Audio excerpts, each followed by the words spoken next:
លោកនេះប៉ះតកិច្ចនាវារបស់ពួកយើងហើយទៀតតែត្រៀមអាវុធហើយនៅលោកនេះវាបានកំទេចគ្រប់យ៉ាងលើនាវានេះតម្រង់កណ្ដងទៅហើយយើងនឹងតម្រង់ទម្លុះវាតែម្ដងពីព្រោះវាបានសម្លាប់បោះប្រុសរបស់ខ្ញុំ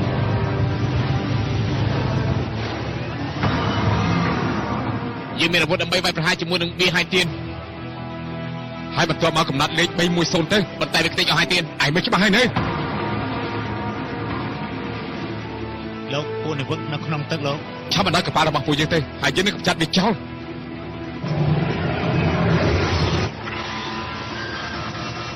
លោកនេះមានយូកូលេខបាត់ទៅហើយទៀត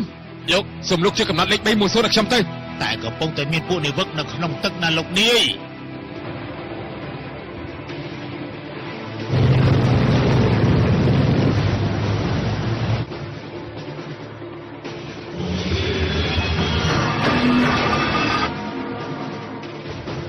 ដល់ពេលខ្ញុំយកឡាយទៀនទៅទូបញ្ជាជួយស្រង់ពួកគេចេញពីទឹកផងបាទទៀន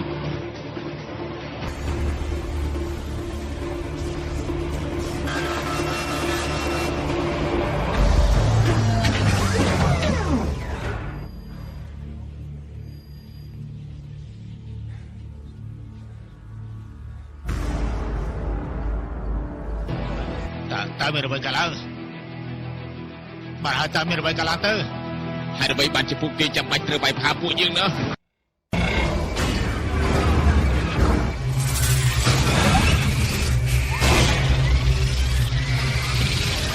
បានហើយលោកអាចបិទមាត់បានទេឈប់និយាយទៀតទៅតើនរណាជាអ្នកដឹកនាំនៃវានេះតើនរណាជាអ្នកដឹកនាំ Hopper លោកកំពុងនិយាយលេងនឹងខ្ញុំហ៎ Hopper នឹងឲ្យដឹកនាំបាត់ហើយបាទចឹងពួកយើងនឹងស្ដាប់ទាំងអស់គ្នា